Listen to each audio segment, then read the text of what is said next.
श्री राम जी का विवाह और राज्याभिषेक दोनों ही शुभ मुहूर्त देखकर शास्त्रों के अनुसार विधि पूर्वक संपन्न किए गए थे। फिर भी न तो उनका वैवाहिक जीवन सुखद रहा और न ही राज्याभिषेक पूर्ण हो सका। विवाह के तुरंत बाद उन्हें वनवास मिला और राज्याभिषेक के दिन ही उन्हें राजमहल की जगह वन की ओर प्रस्थान करना पड़ा। यह सब विधि का विधान था। जब इस दुखद परिस्थिति का कारण पूछा गया तो महर्षि वशिष्ठ जी ने कहा, सुनहु भरत, भावी प्रबल बिलखी कहेउ मुनिनाथ, हानि लाभ जीवन मरण यश अपयश विधि हाथ।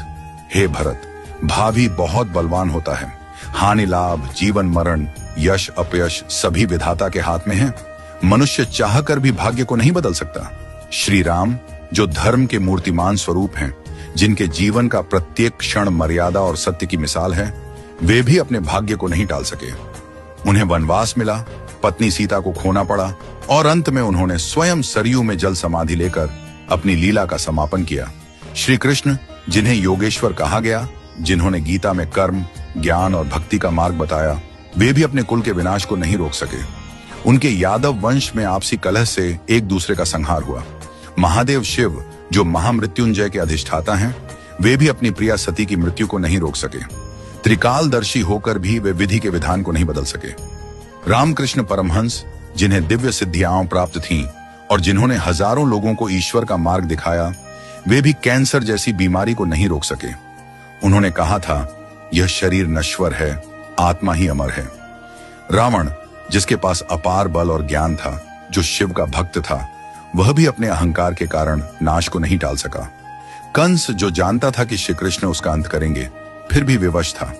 इन सभी घटनाओं से यही सिद्ध होता है कि मनुष्य अपने जन्म के साथ ही जीवन और मरण, यश और अपयश, लाभ और हानि, स्वास्थ्य और रोग, शरीर का स्वरूप, परिवार, समाज, देश और स्थान, इन सब का निर्धारण करके आता है।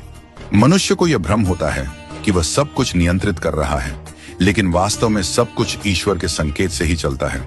इसीलिए साधक को चाहिए कि वह मन, वचन और कर्म से सहज, सरल और सदाचारी बना रहे, सदैव प्रभु का स्मरण करता रहे और अपने कर्तव्यों को श्रद्धा और निष्ठा से निभाए। मुहूर्त न जन्म के लिए तय होता है, न मृत्यु के लिए। जब जन्म और मृत्यु ही निश्चित नहीं होते, तो बाकी सब कुछ क्षणिक और अस्थायी है। केवल प्रभु का नाम ही शाश्वत सत्य है। इसलिए सदैव ईश्वरमय रहो और आत्मा को परमात्मा के निर्देशों में लीन कर दो। यही सच्चा जीवन है। नियति को स्वीकार करना और प्रभु में समर्पित रहना। हमेशा अपना कर्म करो और बाकी सब कुछ प्रभु के ऊपर छोड़ दो। वही सब करने वाले हैं। हम और आप तो बस कठपुतली हैं जो प्रभु की इच्छा से चल रहे हैं।